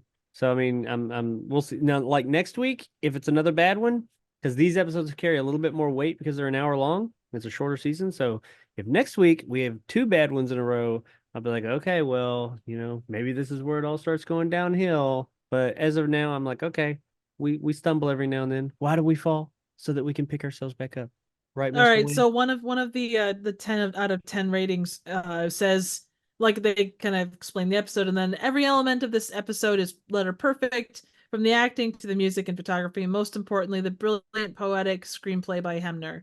Let's see, hill folk are totally believable and never once portrayed as corny or dumb. The long ago world that Hemner depicts is absolutely convincing, a world where witchcraft is perfectly plausible. A simple story is dramatic and powerful, with with the character of the tragic Jess-Belle beautifully captured by Anna Francis's performance. Jeanette Nolan almost steals the show with her knowing, down-to-earth portrayal of Granny Hart. There's a startling, sexy aspect to her character. An older woman, still attractive enough to nearly seduce Billy Ben when he comes at seeking answers. I cannot praise this episode enough. It is a timeless story of love and heartbreak that will never cease to enthrall any viewer who falls under its spell. Okay, so that sounds like someone who's a Hamner Jr. fan and refuses to see that. And I could be wrong, refuses to see any wrong there. I do think that they said something. That review did say one thing that I really liked, and we briefly touched on it, and then we'll move on. Absolutely. I do think it had. I'm not even gonna say accurate because I wasn't alive then. I don't live there, but of the mountain folk, the hillbillies, literally, or whatever you want to call them. It does have a. I like their representation here. It shows them, but it doesn't ever It doesn't talk down. yeah, it doesn't show them as like ignorant morons, which Hollywood's bad about that. If you have a story that takes place below a certain point in this country, it's just nothing but fucking idiots, apparently, according to Hollywood, and everybody can't even talk right. No one has any sense whatsoever, according to Hollywood. And you Yeah, get that a that's lot. true. And that's just obviously objectively wrong. That's just not the case. I mean, there's Right. stupid people everywhere and there's smart people everywhere. But so I did like how it never made anybody seem ignorant. Mhm. They had a different dialect and things like that, but nobody ever seemed just stupid just because of their where they were born. So I'll give it that. It did do a good job there. That's all his writing though, because like Nick said, I believe he's from that area. Yeah. Definitely Well, all his and stories it's he writes are from certainly there. something he wrote well. A few of Oh, the he's other from 10 Virginia. few of the other 10 out of 10s, one of the best Twilight Zones ever, several special effects that were especially frightening for the time, considering how difficult it was to produce this episode. Nolan's Granny Hart may have held some aspects of her earlier Lady Macbeth portrayal, so she must have played Lady Macbeth at some point. Let's see. Great psychological take. Let's see. The folk song interwoven through the story is probably modern, but the story itself could be an ancient tale. Let's see. The wicked and good woman in Jess-Belle could represent the good and the bad of any woman. Yeah. Let's see here. What Yeah, you else? see that it sounds like they are actually projecting what we were talking about a while ago of a lot of the potential that this story had. Oh yeah. The potential that this story had to give some conflict to like Jess-Belle and her situation. That could be interesting. And I feel like the story wanted to go there and was set up to do that, but never fleshed out enough to do that because it never gave us any of that conflict. But it sounds like these people are kind of projecting saying, oh, yeah, the conflict was there. Well, it was supposed to be there. They didn't show it to us, but obviously it was supposed to be there. Okay, they didn't show it to us as a visual medium. Yeah. You know? Here's probably the one that is the most interesting for me. So Haunting and Eerie Twilight Zone episode. It's one of the hour-long episodes and works beautifully. Beautiful black and white cinematography helps to keep the mood, or helps with the mood, and the acting is great, especially Nolan, who is having a lot of fun. There's even a song that goes along chronicling the events of the story. Most Twilight Zone episodes are pretty boring and predictable, but this one sure isn't. I don't scare easy, but this one really creeped me out. Yeah, I can't. Okay, so when it comes to being scared of things like this, supernatural stuff, I think a lot of the times that has to do with personal beliefs and as to like what you find scary. Like they used to call The Exorcist the scariest movie ever made up until not Right. too long ago. Some people still do. I think a lot of that plays into your personal beliefs because if your personal beliefs, that due to your personal beliefs, that could be the scariest thing ever. But other people not so. Like I don't find The Exorcist scary at all. I would agree. I'm not saying it's a bad movie. I just don't find real terror or anything in that. Except for that extended scene that they added years later, the crab walk down the fucking stairs. That shit was Yeah. creepy as shit. But beyond that, because that wasn't in the original movie, I think a lot. So maybe some of the themes in this mean more to this person's personal beliefs and them themselves. So maybe it does scare them. I mean, who am I to say? But me myself, I don't Right. see how anybody would find this scary. Oh no. Well, and I think I was just listing off those 10 out of 10 so you had an idea of Oh, where sure, people- sure. Yeah. But I do think I agree with you that it's a lot more of Man. what they saw in those roles versus and again the appreciation for him there too, because clearly he knew how to write. He was very Yeah. good at writing like realistic portrayals in that respect. And even though But- it didn't pop out as well with this one, it still kind of followed that path. I just look at this and those tens and I'm like, if you said an 8, I'd be like, that's still high, but okay. But like saying it's a 10 is like, man, this is like a holy grail. Like there's nothing wrong with it. There's plenty of things I love that I wouldn't say are a 10. Right. Maybe that may be that reviewer side of me still there where I Yeah. criticize when I see a 10 and other people don't really put that much thought into it. They're just like, oh yeah, I love that 10. And they just move on with life. Me, myself, I'm like, a 10? I'm gonna like scrutinize that and be like, how could you give it a 10? Did you not see this? So Clearly you hate this episode, Jacob, because you're not giving it a 10. yeah. Anything less than a I mean, nine. there's a lot. I mean, Shit. there's a couple nines. There's there's a fair amount of 8s, 7s, and 6s, and then you have a couple of 1s and 2s. But I mean, the overall score of this sucker was like I think a 6.9, which I mean That makes more sense. yeah. It's too high. Should be like a 3.2. Well, I d- considering the lowest ones on these things, I believe are like a IMDb. 5.5 You talking off or something. IMDb? Yeah. IMDb usually, if I'd say like if you've got like a 5 or 6, it's probably not a good movie, or most people are saying it's not a good movie. Right. Because No, IMDb agreed. is usually pretty high. Yeah. There'd probably be like a C plus on Metacritic or something, or whatever that is. Probably. Does Metacritic do Twilight Zone? Probably not. Anyways, I mean, like it comes down to like everything else.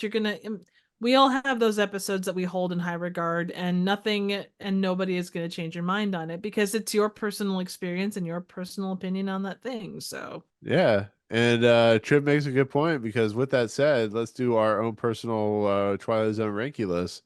The greatest ranking list ever known to man. 109. They do, by the way, do the Twilight Zone, or it's listed on here, but it is to be determined. So oh, well, there you go. it's listed as Twilight Zone 1959 to be determined score. So they're really working on that one. Absolutely. They're waiting for the next anniversary. Well, user Exactly. score is 9.2. Not for Jess-Belle, just overall. Right. No, I'm not You surprised. can look by at that. individual seasons and stuff. Let's see. Was this season 4? Yeah, Yep. 18 episodes, 1963. This has a 9.4 for season 4 as a whole. What were the other seasons? Hang on. There's mute. Jess-Belle. Jess-Belle has a user score of to be determined. Well, Well, I will say, like, I was To be dog surprised. shit. I will say I was surprised, like, because again, I kind of came up through the marathons on sci-fi and whatnot. This episode always showed up on there, and it's always surprised me because it was, not an episode that I was particularly fond of, and it wasn't like they were just doing random ones, or they weren't doing all of them. They were picking random ones. So the fact that showed up there as often as it did was very strange to me. Season 1 has an 8.9. Season 2 has a 9.8. Wow. Season 3, the longest season, by the way, has a 9.8. I don't agree with that. Season 4, I think, what did we say on that? 9.4. 9.4. And season 5 has an 8.8. So season 1 and 5 are the lowest ones. Season 5 is the lowest one. Wow. According to Metacritic, and this is user scores. Right.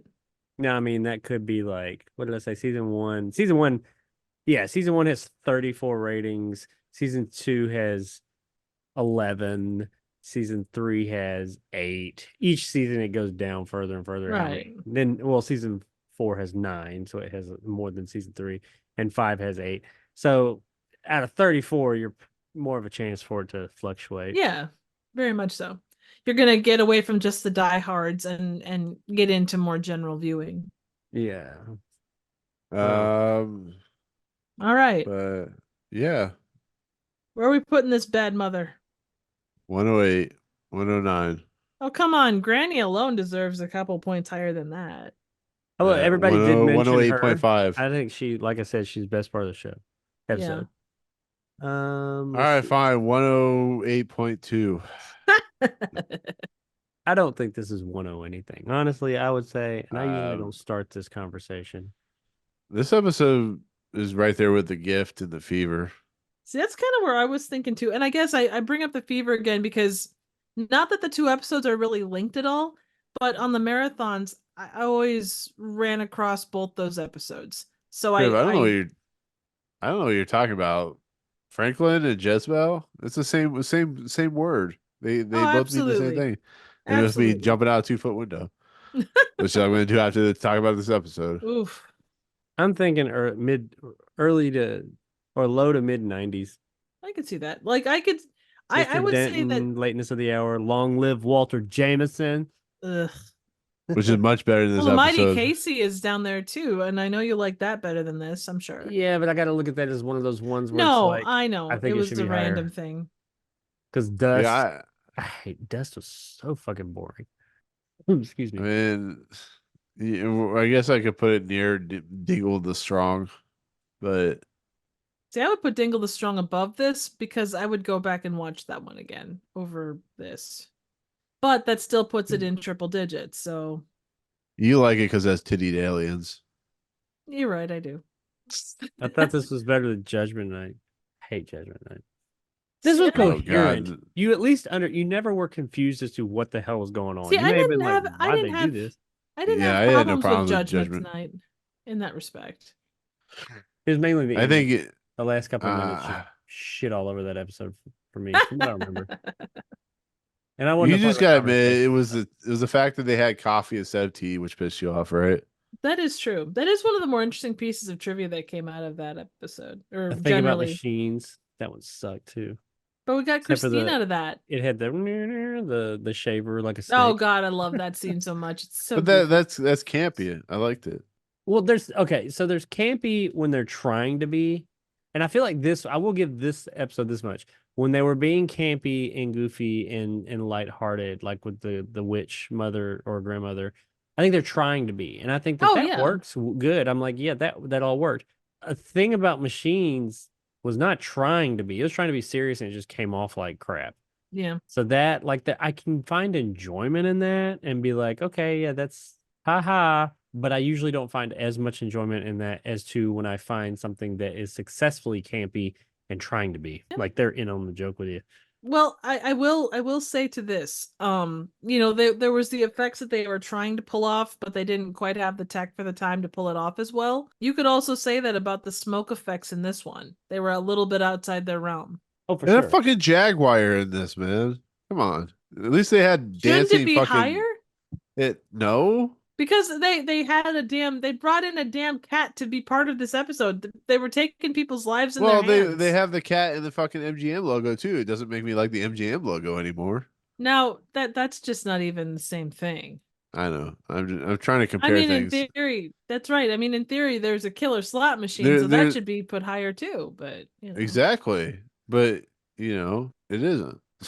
what the fuck I don't is know. even going on, man? I have no idea. Like Four of Us Are Dying, I think is a better episode than this. I would agree. At least, yeah, Four of Us Are Dying is that came like the first season, and the visual effects are much Four better of Us than Are this. Dying had a very interesting. I love the visual side of Four of Us Yeah, Are Dying. It has some visuals. great shots and just. I mean, very that shot when fantastic- Triv was in the mirror. I mean, that's a good Yeah. shot. It's and honestly, its story was fine until like the last third. It just Yeah. like went off the rails. I mean, if we're going to the '90s, this would have to be above Dust. So you want to put it That's between Cavender's I coming do and think Dust? it's better than Dust. Oh, definitely. That's what I was saying, man. I hated Dust. Cavender's coming. Which one was that? We just That watched. was Carol Burnett, where they kind of do the whole Mr. Beavis thing. Yeah, I just They I gender wa- swap I that? like Carol Burnett, but that episode was No, it wasn't Yes, anything man. great. There's no doubt. it was just wasted. Yeah, I think I like this one more than Cavender's coming. I like Mighty Casey more. Mighty Casey has that kind of, and they're trying It's to be sweet. funny, It's sweet. goofy sweetness. Yeah, and that resonated with me. I don't think Mighty Casey needs to be at 93, but No, I I digress. agree. I mean, I if we're think actually talking mid 90s, if we go above, if we're in the Cavender's coming Dust area, I can make peace with that. Mighty Casey and Cavender is coming. So, Put it so in you between won't make those. it. You won't make a That'd be fine. whatever that word is it contention concession of 108.111111111. I don't think that's gonna happen. Son of a bitch! I quit. I'll make you a deal. Let's make a deal. Let's make a deal. Do I have We to wear gonna- like a costume? I'm willing to concede on No Jizzy conceding. Oh Fight for it. God, here it comes. Bells. We're not moving. see. Per We're gonna Chancery, need to I'm go sorry. back and reevaluate number 34. How about this? We switch the Mighty Casey and Perchance to Dream. I'm down. I am fucking down. I don't even think, quite honestly, I don't even, I know this is a side note. Let's see. Mighty Casey Long. I'd have to rewatch it. No shit. It's been so long at this point. But I'd like to say I wouldn't even think that For Chance to Dream has to be this high, all the way up in the 90s. I could be wrong. I might watch it again and be fuck this episode. But I think it would be, if I had to just like guess like a number, I'd probably say in the 70s. Maybe 80s. I don't know. I just have to look at it more. But yeah. So yeah, let's make a deal. Hey, hold on a Uh-oh, When I what's he wish doing? upon a star, I wish for a chance to dream went further up. second. I have just a picture for you. If I can send it. Stop sending me dick pics, Nick. I can't make any guarantees. More of a Thursday thing to send dick pics. Oh God. Oh, wrong one. I meant this.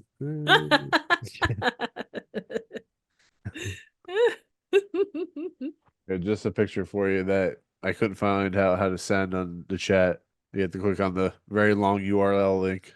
What? Oh, is it in? Where is it? Hey, Oh, okay, it's this in is chat. yeah, Okay. here you go. It's this. Oh, hell no. Damn, that's a long link. I know, right? I don't know how to send pictures on the chat. It won't let me do I it. don't think you can. Yeah, that sucks. Damn it, ruined my day. Like Son of AOL a- message boards from the late 90s. Yeah, kind of. All right, Everything that's old is new again. Exactly. So below Mighty Casey, above Cavender's coming. So Jess-Belle is blowing the Mighty Casey. Yes. Thought I heard something about that too. But Yeah. yeah, 94. I can live with that. I don't think anybody's proud to have their episode at 94. So I don't think anybody's proud to have. I mean, once again, I'll offer you 108.0055555. Dude, I've hated this episode for ages and I can't even put it that low. But personally, I would Ouch. say if it was my list, strictly my list, I would probably toss it down there below the fever, but my reasons are personal for putting it there. So as So far as the overall episode, would you put it below the fever?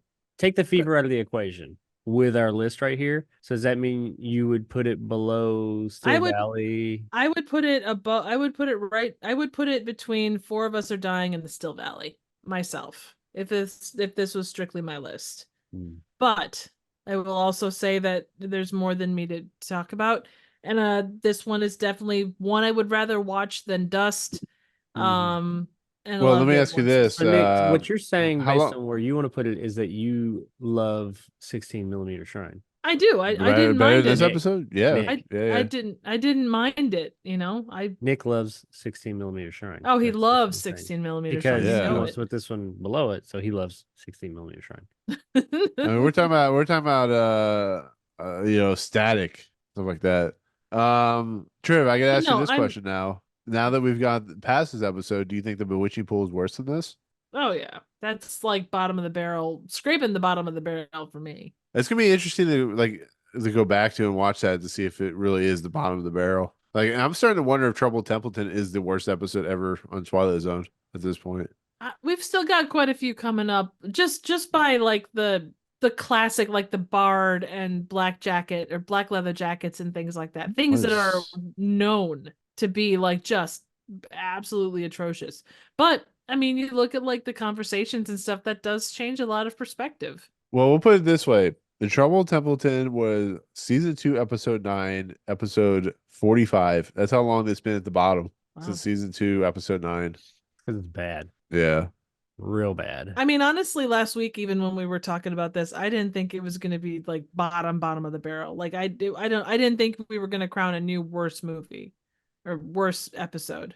Actually, that So episode is directed by did it go up episode's at directed all by for Buzz you Kulik, after too. rewatching it, or was it like you said it was pretty much in the same spot, right? Basically, I mean, the whole scorned woman thing, like watching it and critiquing, I definitely added a little bit more of that into account. And I do feel sorry for Jess-Belle at the beginning. But then you look at it and it is so goddamn dull. Like every reaction and where the mannequin was stabbed, like the fact that there was nothing added to that, like no sound effect, no He reaction can't from build anybody. a doll out of something of hers. He just put that shit on a mannequin that he happened Well, to have in yeah. his living room. And the fact that like Ellie, a possessed Ellie, was trying to go through the door, and he's just like the door held her, but she didn't go around to a window. She's supposed to be cunning, and she did nothing. It's like they had this great power and did nothing with it. But that's Yeah, I kind was of gonna like bring that up. I thought she could only do animals. they kind of, I don't know. I think it was I don't know. Well, they Animals said and that she idle would go hands. into the closest thing that she could possess. So I guess it was the fact that Ellie had Then why dropped would the you- Bible or gotten out of the chair. Then why would you ever possess a fucking rat when you could be a human being? Well, but I think the rats and stuff were manifestations more than anything else. Like she wasn't possessing a rat, she was the actual rat. That's why they turned to smoke when they did the thing. Gotcha. I'm Yeah. assuming. Yeah. I don't know the ins and outs of black magic when it comes to Twilight Zone, but that's kind of my thought. I'm gonna need you to get on Right. that. Yeah, I know.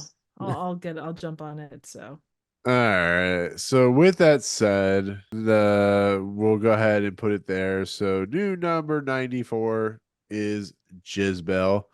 Jizzy Bells. Jizzy Balls. Jizzy Jizzy Bells. Balls. Jizzy Balls. Yep. Number 1 is still The Eye of the Beholder. Number 109 is, of course, The Trouble with Templeton. Next episode is episode 110 of the Twilight Zone Fifth Dimension podcast. Of course, that is season 4. Episode 8 is called Miniature. It's directed by Walter Grauman, written by Charles Beaumont, stars Robert Duvall, Pert Kelton, Barbara Barry, William Wyndham, John McGilliam, and Barney Phillips. I've heard of this one. Yeah, you may have watched the trailer Yeah, I did. at the end of Mhm. I know I've seen it, but I'm the name. I remember this one. Is it? Well, don't tell me. Well, I mean, it has Robert Duvall, so that's all you need to know. And Barney Yeah, Phillips. Yeah, I saw that in the preview. I was like, hey, that's Robert Duvall. It Woohoo. is. The guy never ages. He always looks the same. You notice that? Yeah. He kind of does. Ooh, Yeah. but we forgot something, guys. We forgot something. No, he Oh, yeah. did. Number What- no, he 89 didn't. is Wait, still where's a it? piano in. The house. Oh shit! I didn't need to do that. Trev, you gotta unmute yourself. Thank you. What were you saying? Trev? By accident, yeah. Number I was 89 is a piano in. The house.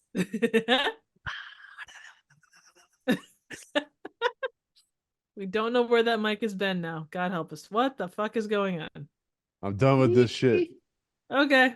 Thanks for coming by, everybody. Damn you, people! Damn you all to hell. Anyways, so yeah, that'll do it. That'll be our take on jizz balls. Triv, Jacob, good times as always. Fun times. Good drugs, always good. Well, good takings. So, Jacob, you have videos coming eventually. I know. I've seen them. I think. Imaginary. Maybe I imagine them in my dreams that they're finished and ready to go. You guys But saw where a are they? test of one. Yeah, you That was check really Twitter. cool. It's going to be a neat thing. exactly. But where's that all at? YouTube.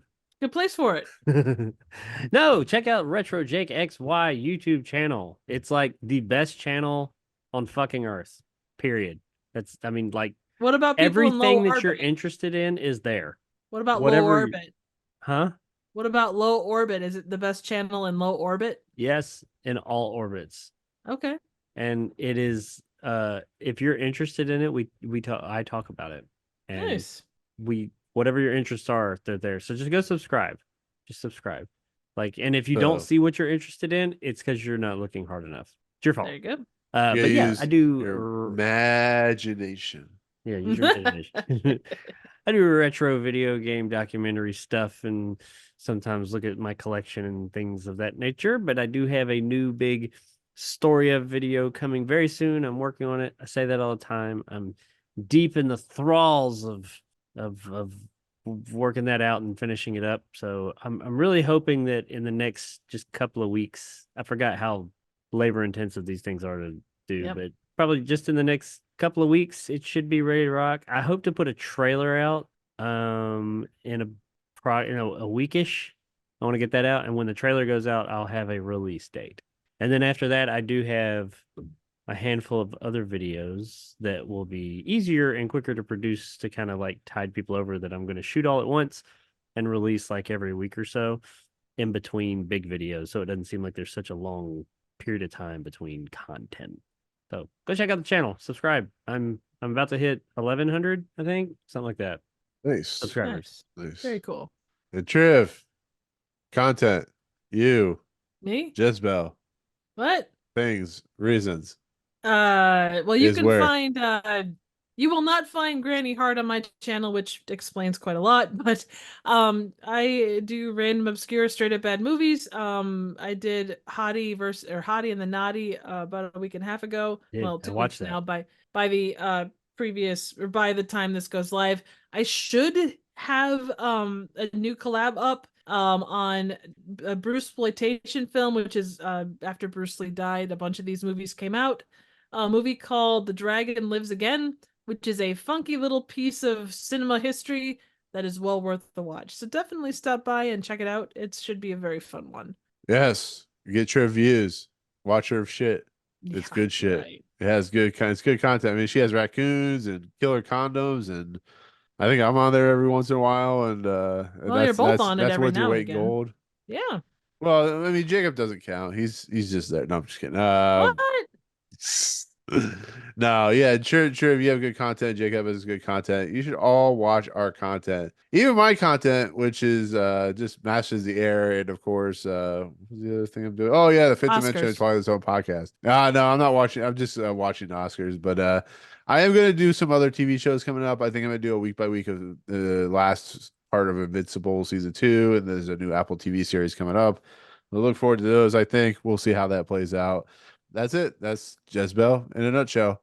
So for myself, Triv, Jacob, and Jess-Belle, we'll see you next time in the Jess-Belle Twilight Zone. Peace out, motherfucker. Bye. I'm an FBI agent. Hey, he was a quarterback from Ohio State. Thank you very much. Yeah, it's like his second movie where he was a quarterback from Ohio State, which I think is funny. But Well, there you go. Wait, wasn't he in Speed? Was it Speed? he was. Speed. Yeah, he's like, hey, we gotta go 50 miles an hour or we die. Fair was Ellie Glover, dark was Jess-Belle. Both they love the same man, and both they loved him well.